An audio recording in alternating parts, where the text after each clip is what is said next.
Banjir di Bali pada Rabu 10 September 2025 lalu diperkirakan menimbulkan kerugian ekonomi langsung hingga ratusan miliar rupiah. Data BNPB di masa lalu menunjukkan banjir besar di Bali pernah menyebabkan kerugian lebih dari 150 miliar rupiah pada sektor infrastruktur.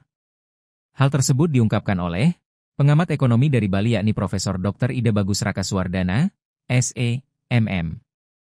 Menurutnya, sektor paling terdampak adalah perdagangan pasar dan toko terendam, transportasi akses jalan terputus, kendaraan rusak dan perumahan. Selain itu, kerusakan fasilitas publik seperti jembatan dan saluran air tentu akan memperburuk dampak ekonomi.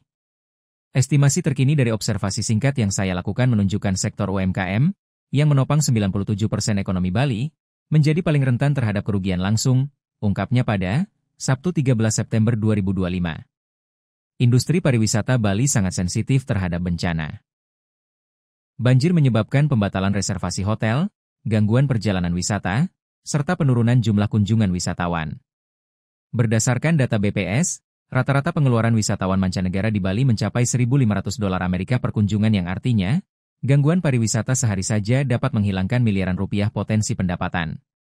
Masyarakat yang menggantungkan hidup pada sektor ini seperti pekerja hotel, pemandu wisata, sopir, dan pedagang kecil langsung terdampak dengan berkurangnya pendapatan harian. Hal itu menambah kerentanan ekonomi rumah tangga, sambungnya. Sementara dalam jangka panjang, banjir berulang dapat memperlambat pertumbuhan ekonomi Bali karena biaya pemulihan terus akan membebani APBD. Infrastruktur rusak juga membuat distribusi barang terganggu, sementara investor bisa menunda proyek karena tingginya risiko bencana. Berdasarkan catatan Bappenas, bencana alam bisa menekan pertumbuhan ekonomi daerah hingga 1,15% per tahun. Selain itu, degradasi lahan hijau akibat pembangunan yang tidak terkendali memperburuk dukung lingkungan. Ketahanan ekonomi Bali juga semakin rapuh karena ketergantungan besar pada pariwisata, sehingga bencana alam menimbulkan guncangan berlapis menurunkan daya tarik wisata dan menambah kerugian sosial ekonomi jangka panjang. Mitigasi dampak banjir di Bali memerlukan kombinasi kebijakan struktural dan teknis. Pertama, penegakan tata ruang harus diperketat agar jalur hijau tidak lagi dialihfungsikan menjadi bangunan.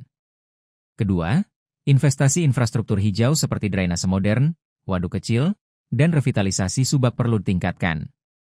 Ketiga, pemerintah dapat mengembangkan disaster risk financing seperti asuransi bencana untuk melindungi pelaku UMKM dan pariwisata.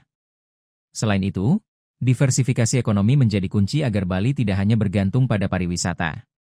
Data BPS menunjukkan sektor pertanian masih berkontribusi 13% pada PDRB Bali, sehingga perlu diperkuat sebagai penyangga ketika pariwisata terganggu. Selain itu, diversifikasi ekonomi menjadi kunci agar Bali tidak hanya bergantung pada pariwisata. Data BPS menunjukkan sektor pertanian masih berkontribusi 13% pada PDRB Bali, sehingga perlu diperkuat sebagai penyangga ketika pariwisata terganggu, tutupnya. Download Tribun X sekarang, menghadirkan lokal menjadi Indonesia.